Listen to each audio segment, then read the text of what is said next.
بسم اللہ الرحمن الرحیم۔ بہت سارے حضرات نے ایک سوال کیا ہے۔ سوال یہ ہے کہ مفتی صاحب، دعائے گنج العرش اور درود تنجینہ، ان دونوں کے بارے میں شریعت کیا کہتی ہے؟ کیا دعائے گنج العرش رسول اللہ صلی اللہ علیہ وسلم سے ثابت ہے یا نہیں؟ اور درود تنجینہ کے بارے میں شریعت کیا کہتی ہے؟ کیا درود تنجینہ پڑھ سکتے ہیں یا نہیں؟ شریعت کا کیا حکم ہے؟ رہنمائی فرما دیجیے۔ تو دیکھیے، میں آپ حضرات کو حوالے کے ساتھ بات کر رہا ہوں، دھیان اور توجہ سے سننا۔ سب سے پہلے میں دعائے گنج العرش کے تعلق سے بتا دیتا ہوں۔ بسم اللہ الرحمن الرحیم۔ واضح رہے کہ کسی بھی دعا کے الفاظ کا سنت سے ثابت ہونا شرط نہیں ہے، بلکہ اتنی بات کافی ہے کہ دعا کے الفاظ شرعاً درست ہو۔ لہذا اگر اپنی حاجت کے لیے کوئی دعا مانگی جائے یا کسی بزرگ کی مجرب دعا کو پڑھا جائے تو جائز ہے، بشرطے کہ سنت سمجھ کر نہ پڑھا جائے اور مسنون کی طرح اس کا اہتمام نہ کیا جائے۔ دعائے گنج العرش جناب رسول اللہ صلی اللہ علیہ وسلم، صحابہ اکرام، تابعین، تبع تابعین اور ائمہ اکرام میں سے کسی سے بھی ثابت نہیں ہے، بلکہ اس دعا کی تمام فضیلتیں اپنی طرف سے گڑھی گئی ہے۔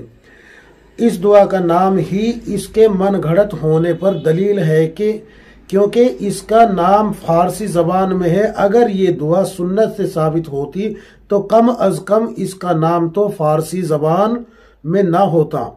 لہذا اس دعا اور اس کے فضائل کو جناب رسول اللہ صلی اللہ علیہ وسلم اور صحابہ اکرام رضوان اللہ تعالی علیہم اجمعین یا ائمہ اکرام مجتہدین وغیرہ کی طرف منسوب کر کے پڑھنا جائز نہیں ہے۔ یاد رکھیں، اس طریقے سے یعنی کہ آپ صلی اللہ علیہ وسلم کی طرف منسوب کر کے یا صحابہ اکرام کی طرف اس کو منسوب کر کے یا ائمہ اربعہ کی طرف منسوب کر کے تابعین کی طرف، تبع تابعین کی طرف، کسی بھی یعنی کہ جو شریعت کے پابند تھے ان کی طرف منسوب کر کے اس کو پڑھنا جائز نہیں ہے۔ خاص کر یاد رکھیں، رسول اللہ صلی اللہ علیہ وسلم اور صحابہ کی طرف منسوب نہ کرے اس کو۔ اس کے علاوہ اب میں آپ کو یہ بھی بات بتا دوں کہ یہ جو آپ نے پوچھا ہے درود تنجینہ کے بارے میں، تو اس کا بھی اب سن لیجئے کیا حکم ہے۔ اس کے بارے میں بھی لکھا ہے، بسم اللہ الرحمن الرحیم۔ یہ درود کسی حدیث میں ہمیں نہیں ملا، البتہ عبد الرحمن صفوری شافعی نے اپنی مشہور کتاب نزہۃ المجالس میں اس درود کو ذکر فرمایا ہے۔ نزہۃ المجالس و منتخب نفائس، جلد نمبر 2 صفحہ نمبر 86، اور معنی کے اعتبار سے اس میں کوئی سقم نہیں ہے، یعنی کہ اس میں کوئی حرج نہیں ہے معنی کے اعتبار سے، لہٰذا اس درود کو پڑھ سکتے ہیں۔ آپ کے مسائل اور ان کا حل میں بھی یہ سوال لکھا ہوا ہے۔ سوال اس طریقے سے لکھا ہے کہ میں نے پڑھا تھا کہ صلاۃ التنجینہ 1000 بار پڑھنے سے اللہ تعالی ہر مشکل آسان کر دیتا ہے، کیا یہ صحیح ہے؟ تو علماء نے جواب دیا ہے کہ مجھے معلوم نہیں، بہرحال درود شریف اچھا ہے اور اللہ تعالیٰ کے لیے کیا مشکل ہے کہ اللہ تعالیٰ اس درود شریف کی برکت سے مشکلات آسان کر دے۔ جلد نمبر 4 صفحہ نمبر 266 کھول کے دیکھ لیجئے، آپ کو مل جائے گا۔ لیکن ساتھ میں یہ بھی لکھ دیا علماء نے، لیکن واضح رہنا چاہیے کہ درود شریف میں سب سے افضل اور بہتر درود شریف وہ ہوتا ہے جس کے الفاظ احادیث میں منقول ہیں، اور ایسی بعض درود کا مجموعہ بزرگوں نے رسالہ کی شکل میں جمع کر دیا ہے۔ مثلا زاد السعید، اس کتاب کو پڑھے تو اس میں آپ کو درود شریف کے فضائل مل جائیں گے۔ تو اس سے یہ بات ثابت ہوتی ہے، جو میں نے آپ حضرات کو کتابیں پڑھ کے سنائی ہے، ان میں سے یہ بات ثابت ہے کہ جو دعائے گنج العرش ہے اس کے بارے میں یہ دھیان رکھے کہ یہ رسول اللہ صلی اللہ علیہ وسلم سے ثابت نہیں ہے۔ اس کو آپ صلی اللہ علیہ وسلم کی طرف منسوب کرنا ہی گناہ کبیرہ ہے۔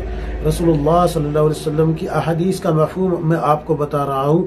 اللہ کے رسول صلی اللہ علیہ وسلم نے فرمایا کہ جو میری طرف نسبت کر کے جھوٹ بولے وہ دنیا میں رہتے ہوئے اپنا ٹھکانہ جہنم میں بنا لے۔ یہ مسلم شریف میں آپ کو روایت مل جائے گی۔ ابتدا میں ہی یہ روایت حضرت علی رضی اللہ عنہ سے منقول ہے، جو میں نے آپ کو پڑھ کے سنائی ہے کہ جو اللہ کے نبی صلی اللہ علیہ وسلم کی طرف منسوب کر کے جھوٹ بولے وہ جہنم میں جائے گا اگر بغیر توبہ مر جائے۔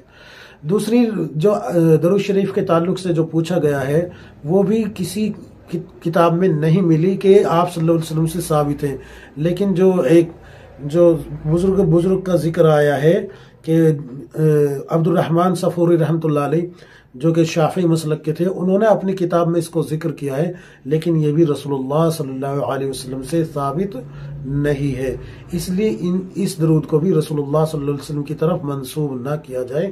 ہاں اگر اس کو پڑھ لیتے ہیں تو گناہ کوئی نہیں ہوگا، لیکن مسنون نہ سمجھے اس کو، اللہ کے نبی صلی اللہ علیہ وسلم کی طرف منسوب نہ کرے، کیونکہ یہ درود اللہ کے رسول صلی اللہ علیہ وسلم سے ثابت نہیں ہے۔ یہ حوالے میں آپ حضرات کے سامنے پڑھ چکا ہوں۔ اللہ سے دعا کرے کہ اللہ تبارک و تعالی ہم سب کو کتاب و سنت کے مطابق زندگی گزارنے کی توفیق عطا فرمائے، آمین یا رب العالمین۔